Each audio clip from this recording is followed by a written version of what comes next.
A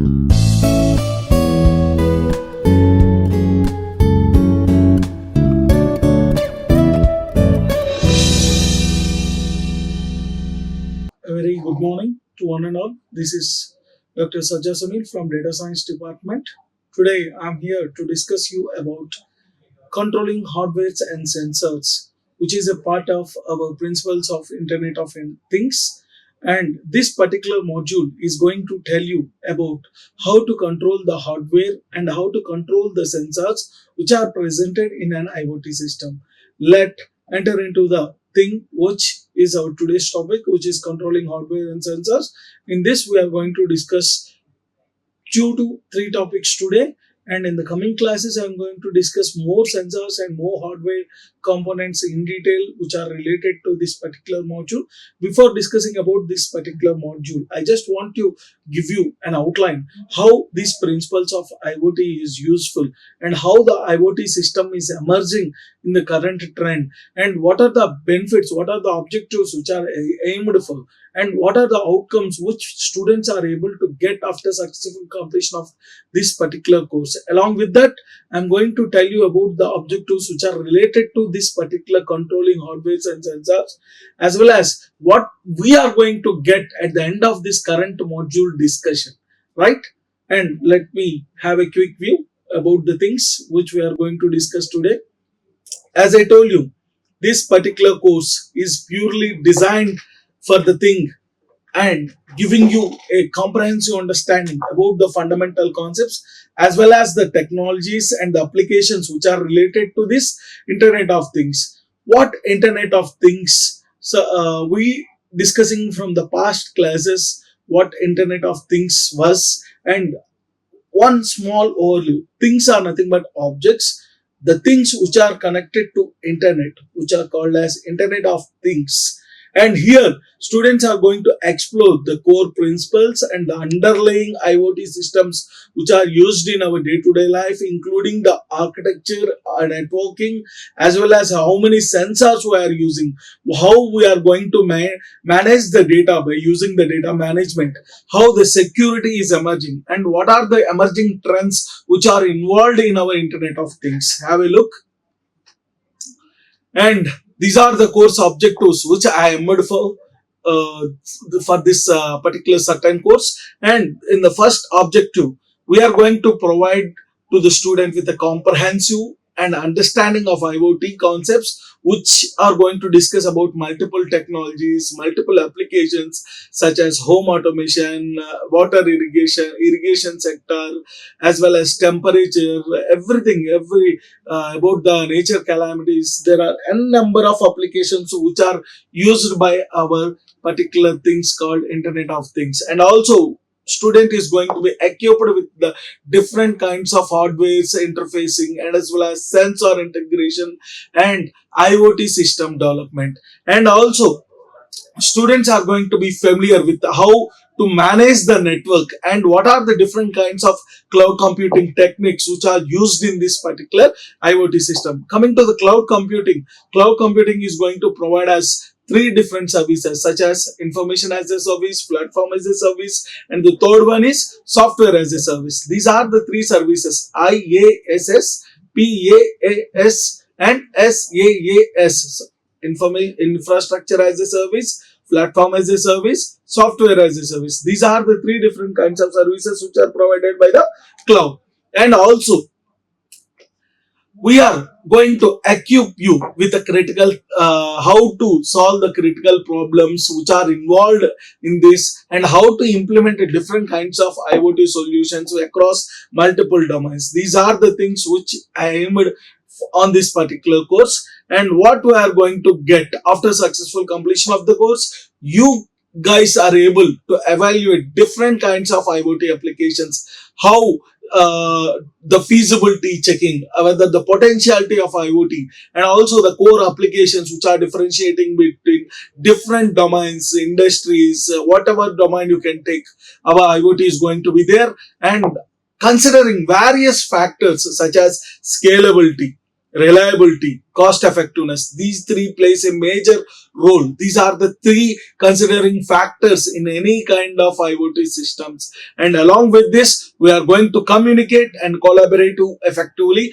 They where we are going to get where we are going to communicate with the technical concepts which are related to IoT. Both technical and non-technical stakeholders are going to play a major role, and in addition we are going to collaborate effectively with the interdisciplinary terms for solving the complex problems which are related to our internet of things, which is our IoT. Along with this, we are compatible, we are adaptable to the emerging IoT trends. How we are compatible? Being as a 90s kid, I am compatible with the technology from basic to the high end till now. And being as a 2K student, you guys are also able to flexible at starting of your engage. You are able to browse 3G, and after that 4G, after that 5G. Now we are in 6G, right? Different kinds of trends are being emerged in the technological side. Along with that, IoT trends are also emerged. At my engage, I don't have a small analog watch. After that, analog watch came into existence.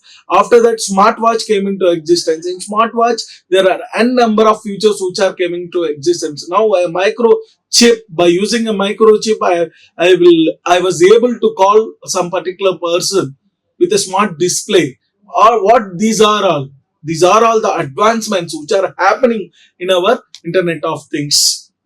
So students are able to adapt to the emerging trends. By achieving these particular things, students are well prepared. That means you guys are well prepared by knowing this particular course called Internet of Things, and you are going to contribute the development, the deployment, and the management of IoT solutions in along with the various industries and various domains. And today, as I told you, our topic was controlling hardwares and sensors. Why we need to control hardwares, why we need to control sensors.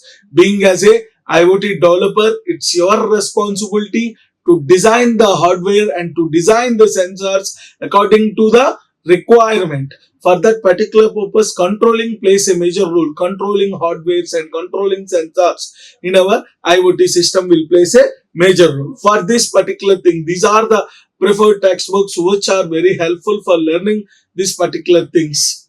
And in this module, what are the things which are existed? In the previous class, I discussed about controlling hardware, connecting LED, and connecting a buzzer.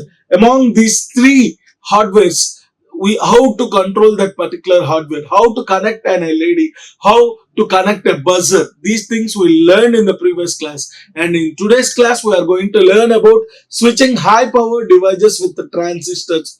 What high power devices are, what transistors are, how we are switching these high power devices to transistors, that we are coming to discuss in the next few slides. And also along with that, we are going to deal how to control AC power devices with relays, what relay was, and how to control these AC power devices with the relays. These are the two topics majorly concentrating today, and there are some more concepts which are going to be discussed in the future classes, such as controlling servo motor, speed control of DC, and unipolar and bipolar step motors, along with the sensors and light sensor, temperature sensors with the thermistors, and voltage sensors, and DAC, ADC, and DAC, as I told you, temperature and humidity sensor, which is DHT11, and also motion detection sensors, which plays an advancement key role. Along with this, wireless Bluetooth sensors, level sensors, USB sensors, embedded systems with distinct measurement, ultrasound sensors also. If you observe the entire scenario, there are n number of hardware devices and n number of sensors which we are going to be discussed in this module. So, if you go thoroughly about these particular things, we are familiar with the hardware devices and we are familiar with the sensors which are used in an IoT system, and we will come to know how to control those hardwares and how to control those sensors very effectively. Right, guys? We'll enter into the thing what this particular module is objected for. This particular module main objective was data acquisition and monitoring, gathering information, and how we are going to gather information from an IoT. There is a IoT system where our sensors and hardwares are going to be utilized for data acquisition and data monitoring purpose. Gathering information will plays a key role in data analysis part. Why? Because sensors are the things which are going to collect the data about the environment of the system by itself, where things like temperature, how the temperature was outside, how the temperature was inside the room, and how the pressure was presented in a particular refrigerator or in a particular air conditioning system, and how the light levels are presented in this particular studio or else in your houses, and how the chemical composition and how the gas, air quality, everything will be detected by the sensors only. By controlling these sensors, we are going to determine how the data is going to be collected and how oftenly the level of precision is going to be done, and how we are going to track and analyze these particular things in detail. By continuously monitoring the sensor data, we are going to track and we are going to change time by time by identifying the trends so that we are running according to the trend. This is going to allow us how the system is going to function and how we are going to anticipate on the potential problems which are arised by the data acquisition and monitoring. And coming to the next factor, which is system automation and control. In this system automation and control, there was an influence on the environment factor also. Why? Because our sensors and hardware components are going to play a major role. Here, certain hardware components which are called as actuators. What sensors, what actuators are? To be precise in the easiest way, sensors are like our ears and hands, which is ears and eyes are the best example for sensors. Without these two, or we are going to sense something, without seeing or without hearing, or we are going to sense anything, no, right? And for tasting, your tongue will place as a sensor, right? And along with that, actuators are the things like your hands and your legs, which are going to act accordingly, right? Sensors are the things which is going to sense the information, and according to the sense, the actuator is going to act. This is how sensors and actuators are going to function in any kind of IoT system. By using this, we are going to control physically. And what the examples are include turning on lights, opening valves, starting motors. By using this sensor input as a data, we can do automatically these actions by based on predefined conditions. That is what how to control the things. And coming to the next factor, which is optimize performance. What optimize performance was? There are n number of control systems which are going to use our sensor data and to adjust. By taking that particular data, we are going to adjust the actuator settings in real time. With that, which is going to allow the automation purpose like temperature, efficiency, resource usage. All these factors depends on the sensor inputted data. This is how the things are going to happen. And coming to the third one, which is going to improve the user's experience. There are n number of cases where after controlling these hardwares which are more convenient and which are more user friendly experiences, where the instance of a thermostatic automatically adjusts the heat based on the sensor readings of the temperature. This is how the objectives and what the outcomes are going to be. We are going to achieve after successful completion of these particular topics learning. We are going to know about how to increase efficiency. Efficiency, as I told you, it plays a major role. Automatic tasks, there are some particular tasks which are going to be automatically given, and from those tasks we are going to process the data, which saves our time, which saves our energy, which saves our resources, and along with that, where we are going to improve our safety.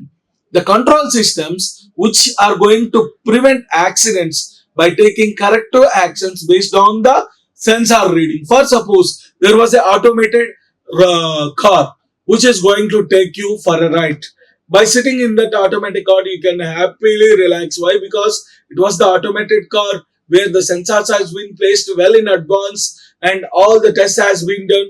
by confidently you can sit relaxedly, and it is going to take you by using those sensors. It is going to analyze properly where the traffic signals are and where the footsteps are, and where if there is any collision is going to happen, it is going to alert you. Like that, it is going to improve our safety in night times, where the drivers feels very drowsy while taking long drives by carrying the goods, particularly lorry vehicles, or else we also generally we will travel for a long drives by using cars. If you place these kind of sensors, they are going to detect the driver's drowsiness and makes you alert to take your car towards the left side, or else automation system will help you to stop the engine, and it will alert you with a voice, take your car to park your vehicle towards the left side of road and have face wash, or else get relaxed. Like this, it is going to improve the safety of the persons, so that the technology is going to help us in such a way our IoT systems has been designed. And coming to the next factor, which is enhanced decision making.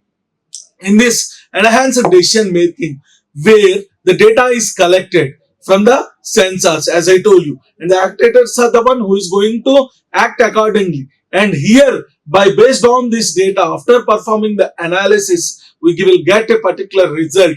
By based on that particular result, we are going to take some particular decision. That is what a better informative decision making system is going to be taken. For that purpose, enhanced decision making was one of the major outcome after successful completion of this controlling hardware and sensors. And coming to the last factor, which is greater convenience and comfort. What greater convenience and comfort was? In greater convenience and comfort, automatic systems easily is going to be more comfortable and more user friendly environment. And have a look here.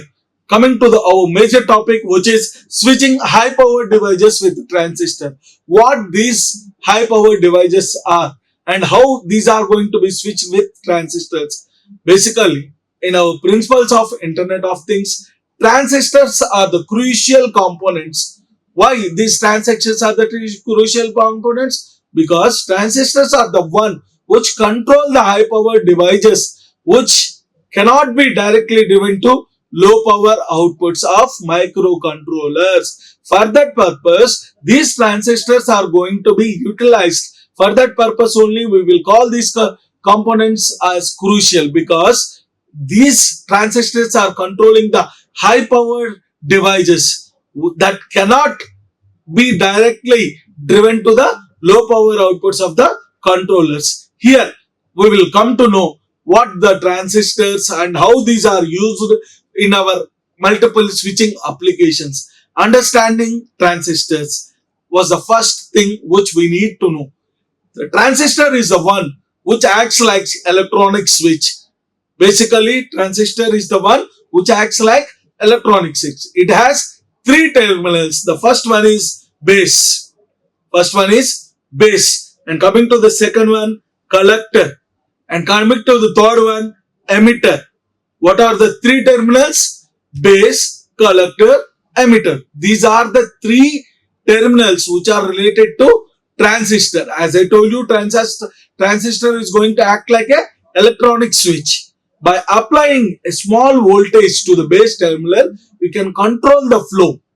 We can control the flow, as well as here a larger current is going to pass between the collector and emitter terminals. Got it, guys? This is what a transistor was. And coming to the types of transistors, there are two types of transistors, BJT and FET.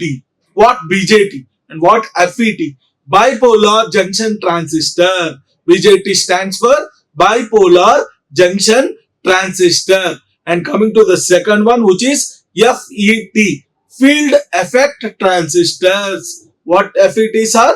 Field effect transistors. Coming to the bipolar junction transistors, there are two different types which are existed in bipolar junction transistors. One is NPN, another one is PNP.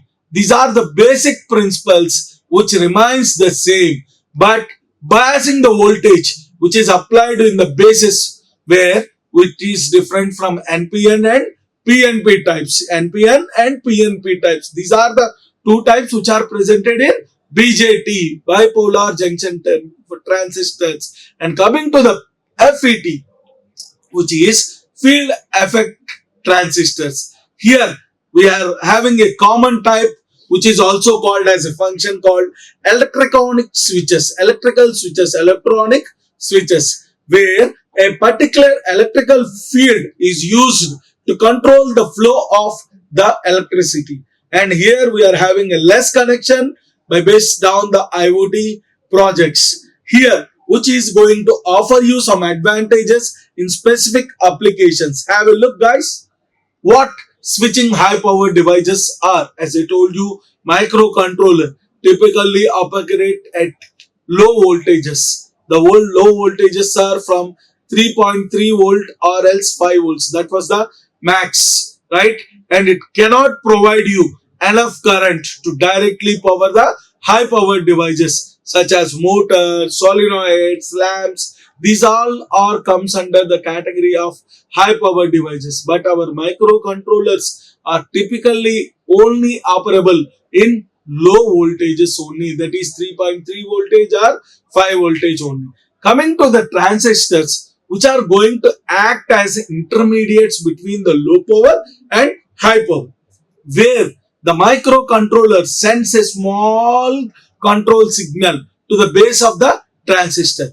That signal is is going to allow you to send a larger current flow from the power sources such as batteries, main power systems through the controller and emitter of the transistor, which is going to turning on the high power devices,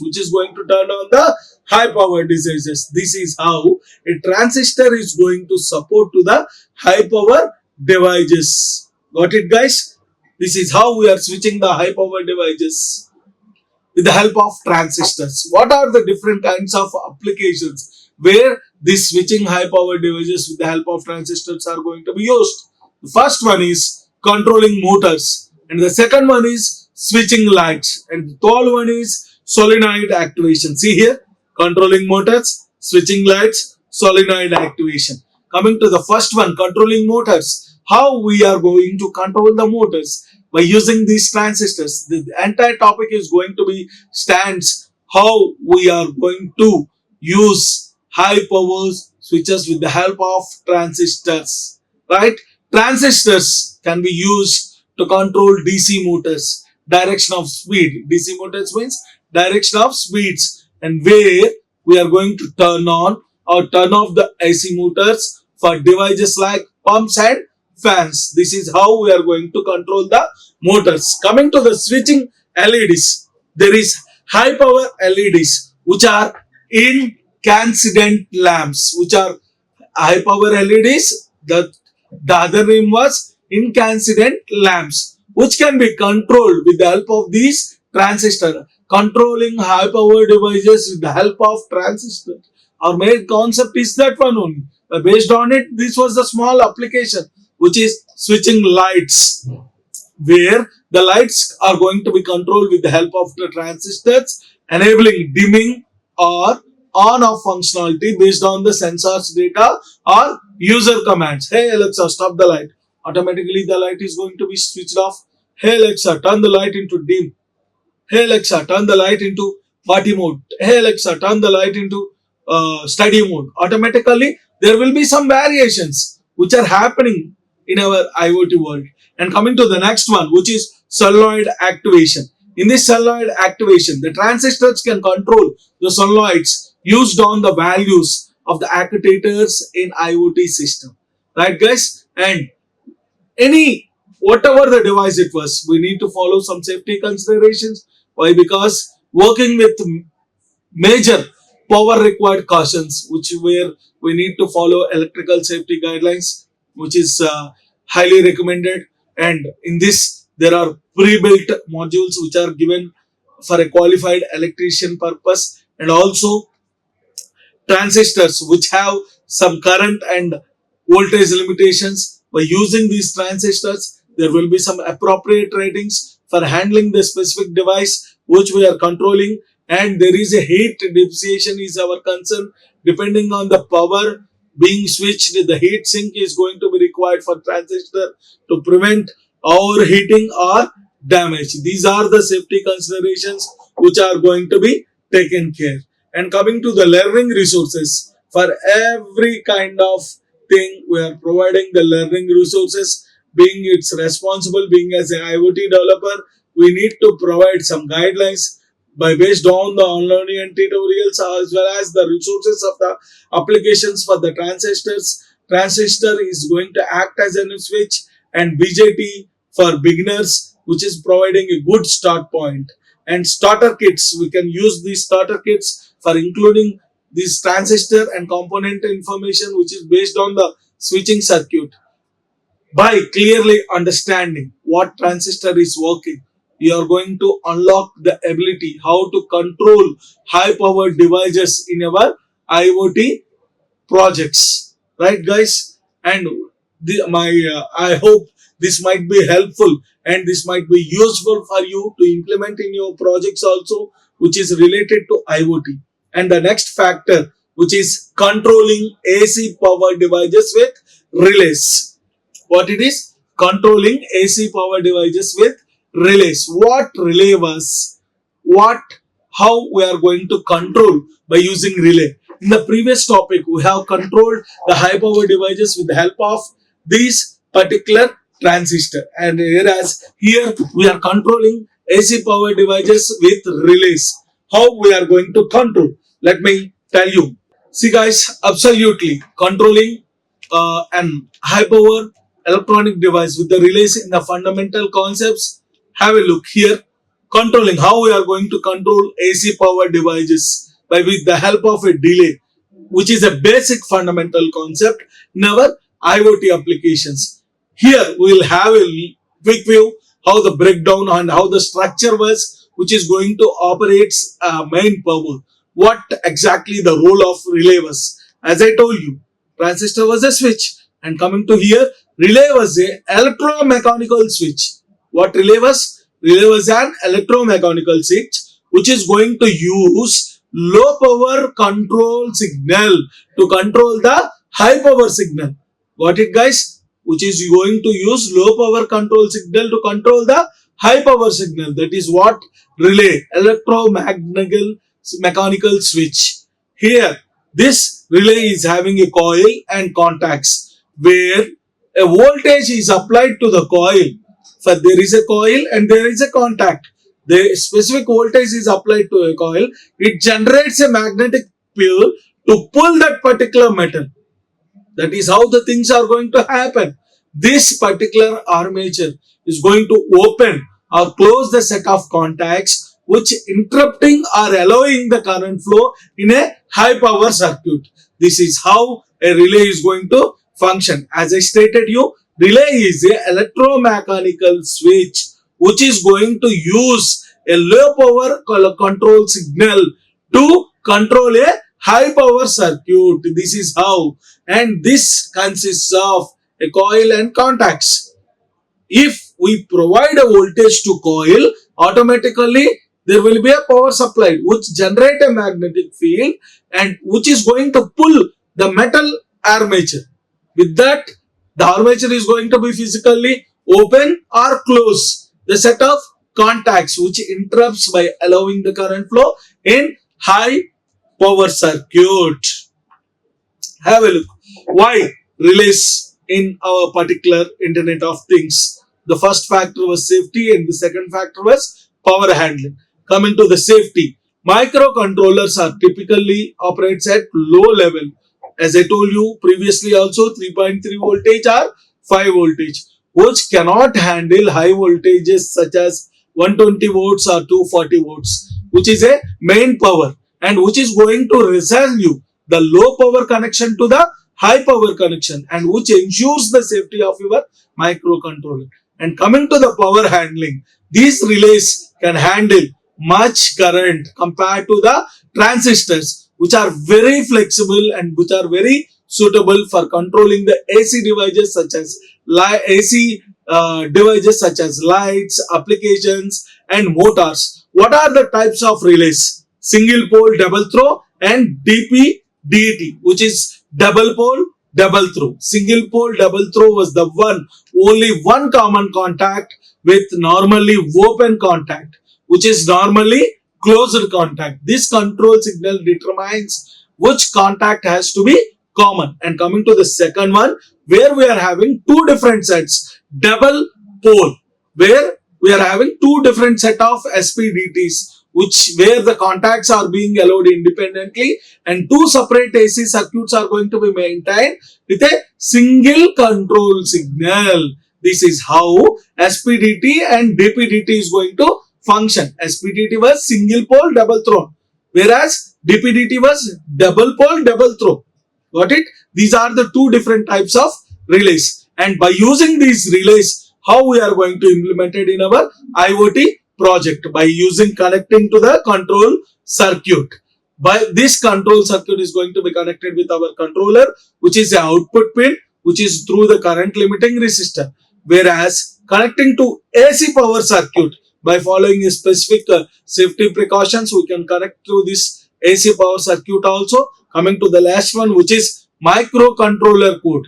This code is going to send a high signal to the control pin, which is going to activate the relay coil that closes the AC circuit by turning on the connected device. Conversely, a low signal deactivates the relay or else open the circuit to the turn offing device. This is how using relays in our IoT project. What are the safety precautions and what are the benefits which we are going to get? Safety precautions while working with AC power is very dangerous. So, if you are not comfortable with electrical wiring, consult a qualified electrician. Why? Because AC power is highly dangerous, which is having a high voltage, which causes electrical shocks. For that particular purpose, if you are not comfortable with it, I suggest you to prefer a qualified electrician. And also, you need to double check your connections. Why? And ensure the proper insulation has been done or not for your IoT system devices, which is going to prevent shorts or which is going to prevent potential fire hazards. And also, using these relays in voltage and current ratings exceeds the AC when you are AC devices when you are controlling. And also consider your pre-built relay modules that integrates the essential components and also optocollars, which is going to add you a safety and isolation. What are the benefits which we are going to get? The benefits such as enabling safe and reliable control of AC devices with from low power microcontrollers, and also which is going to offer isolation between the control and power circuits and also protect our microcontroller. And here we are controlling the transistor as well as the controlling the current handling capabilities which are compared with transistor. That is what the advantage of this relays using was. And these are the learning resources we can utilize online by controlling AC devices with relays. And also many starter kits are prevented by understanding relays. By following the safety guidelines, guys, you guys can incorporate the AC power control in your IoT projects. This allows us to interact with a wider range of devices in the real world. That's it, guys, for the today's topic, which is controlling high power devices by using transistors and by using relays. Thank you. We'll meet in the next class. Signing off. Like, share and subscribe. Hit the bell icon for more updates.